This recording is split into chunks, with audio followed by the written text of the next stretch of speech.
रायगड महाराष्ट्रासह देश विदेशातील ताज्या बातम्या पाहण्यासाठी मॅक्स इंडिया लाईव्ह चॅनलला सबस्क्राईब करा आणि बेल आयकॉन दाबायला विसरू नका. संख्येचा अध्यक्ष विचारले आले जे आता त्यांच्या विरोधात तक्रार करतात की हे अशी वक्तव्य त्यांना योग्य नाही. तर याच्यामध्ये मला असं वाटतं की त्यांनी काय वक्तव्य केलं होतं याच्यापेक्षा आम्ही शिवसेना म्हणून काय काम करतो हे देखील त्यांना आम्ही सांगण्याचा प्रयत्न केला होता की बाळासाहेबांची पूर्वीपासूनची वंदनीय बाळासाहेबांची भूमिका होती की राज्यामध्ये राहणारा मुस्लिम समाजाचा माणूस असू दे, देशामध्ये राहणारा असू दे, त्यांना राज्यावर आणि देशावर प्रेम केलं पाहिजे. जो देशावर प्रेम करणारा मुसलमान आहे त्याचं समर्थन आम्ही सगळेच करतो आणि म्हणूनच साबीर शेख सारखा एक कार्यकर्ता मुस्लिम समाजाचा हा 1995 ते 99च्या सरकारमध्ये वंदनीय बाळासाहेबांच्या आशीर्वादानं मंत्री होता. जे देशावर प्रेम करत नाहीत, जे पाकिस्तानी धार्जणी आहेत, जे पाकिस्तानवर प्रेम करतात, पाकिस्तानचे झेंडे नाचवतात आणि पाकिस्तानचं गुणगान गाणारे जी लोक आहेत त्यांच्याबद्दल आम्ही विरोधात आहोत आणि ही काळ्या दगडावरची रेघ आहे. कुणाल कामरा जो आहे त्याला पोलिसांच्या थर्ड डिग्रीचा वापर करावा लागेल असं शंभूराज देसाई म्हटले, त्यामुळे टीका होती. नाही तर काही बोलले तरी टीका होते, पण कामरानं पण विचार केला पाहिजे ना काय बोललं पाहिजे.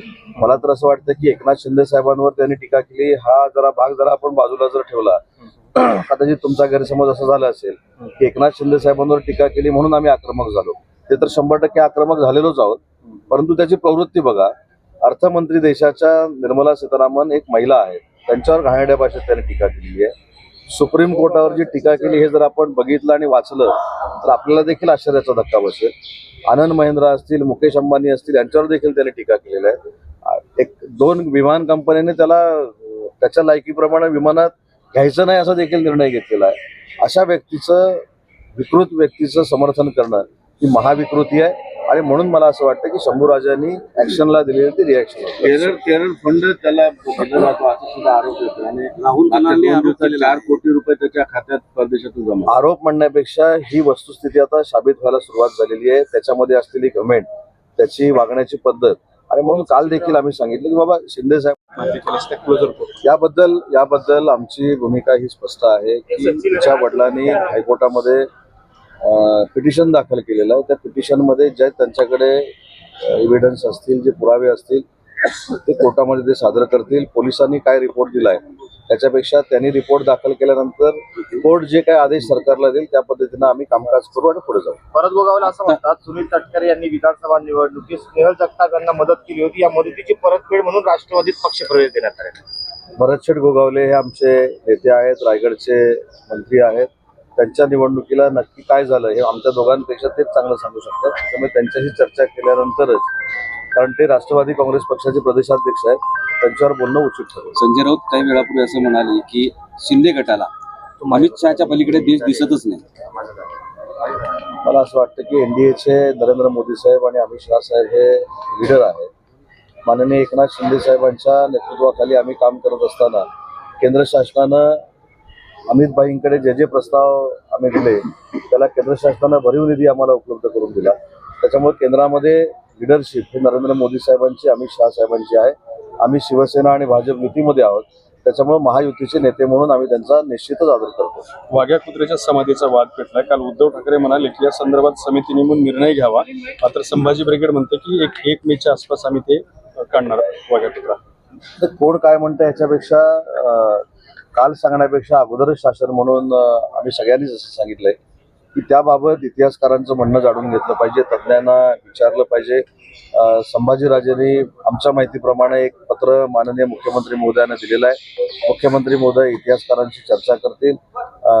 ज्या पद्धतीनं दोन्ही बाजूनं त्याचं महत्त्व सांगितलं, काय एका बाजूनं महत्त्व सांगितलं जात नाही आणि दुसऱ्या बाजूनं महत्त्व सांगितलं जातंय, त्या दोन्ही लोकांना बोलून देवेंद्रजी योग्य तो निर्णय घेतील. नितेश राणे ज्या पद्धतीने मुंबईमध्ये येऊन कर, कोल्हापूरमध्ये येऊन कर, मग छत्रपती संभाजीनगरला आल्यानंतर जे काही परिणाम भोगावे लागतील हे त्याच्या तो भोगणार आहे. आणि म्हणून मला असं वाटतं की प्रत्येकानं अभिव्यक्ती स्वातंत्र्याच्या खाली किती बोलावं, किती पुढे जाऊन टोकाचं काम करावं, त्याला काही बंधनं आहेत. संविधानाचा आदर करणारे आम्ही सगळे आहोत. भारतरत्न डॉक्टर बाबासाहेब आंबेडकरांमुळेच आम्ही सगळे मंत्री आहोत. परंतु त्या संविधानामध्ये अभिव्यक्ती स्वातंत्र्य नक्की आहे, पण अभिव्यक्ती स्वातंत्र्यामध्ये कुणी कोणाची बदनामी केली, शिवीगाळ केली तर त्याला शिक्षा देखील आहे, हे देखील त्याच्यात दिलेलं आहे. युट्यूब चॅनल बंद करावं असं राऊतांनी मागणी केली आहे. या सगळ्या मागणींचा तपास मुंबई पोलीस चांगल्या पद्धतीनं करेल आणि त्याला योग्य ती शिक्षा ह्या सगळ्या प्रकारामध्ये होईल. स्वारगेटमध्ये जे पीडिता फडणवीसांची जी जवळीक आहे आणि त्यामुळे उदय सामंत मला खूप डाऊटफुल वाटतात नेहमी, तसं ते म्हणा. असं बोलले का ते? काही लोकांना मी प्रचंड आवडायला लागलो. एक 15 दिवसापूर्वी त्यांनी माझं कौतुक देखील केलेलं होतं. त्याच्यामुळे जी व्यक्ती माझं कौतुक करते, जी व्यक्ती मला मोठं करण्याचा प्रयत्न करते, त्याला मी शुभेच्छा देतो. पण एक महत्वाची गोष्ट पुन्हा एकदा सांगतो की मला माझ्या मर्यादा माहिती आहे. आम्ही सगळे शिवसेनेमध्ये जे काम करतो ते त्यांना जे अपेक्षित नाही ते आम्ही काम करतो. ते म्हणजे माननीय एकनाथ शिंदे साहेबांचे हात बळकट करणं, एकनाथ शिंदे साहेबांना ताकद देणं आणि एकनाथ शिंदे साहेबांचाच म्हणजेच वंदनीय बाळासाहेबांचा विचार हा महाराष्ट्राच्या कानाकोपऱ्यात पोहोचवणं.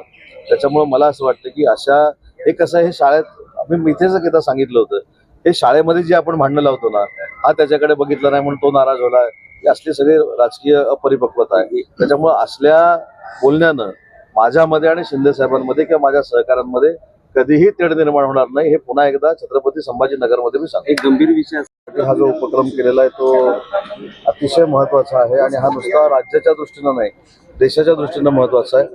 आणि त्या कार्यक्रमाला उपस्थित राहण्याची संधी मला पालकमंत्री महोदयांनी, थोरात साहेबांनी, सावे साहेबांनी दिली, त्याबद्दल मी त्यांचे आभार मानतो.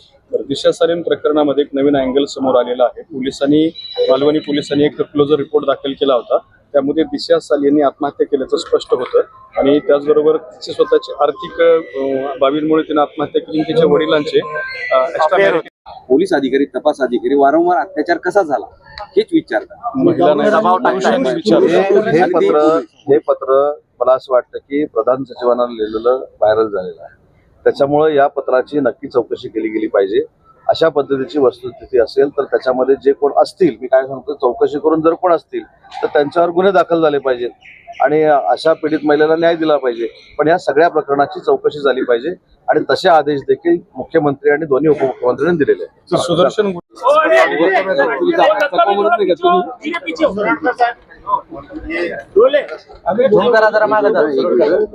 सामंत साहेब, तुम्ही आज गौतम बुद्धाच्या पुतळ्याचं उद्घाटन करताय, त्यासाठी संभाजीनगरला आलात, काय सांगा?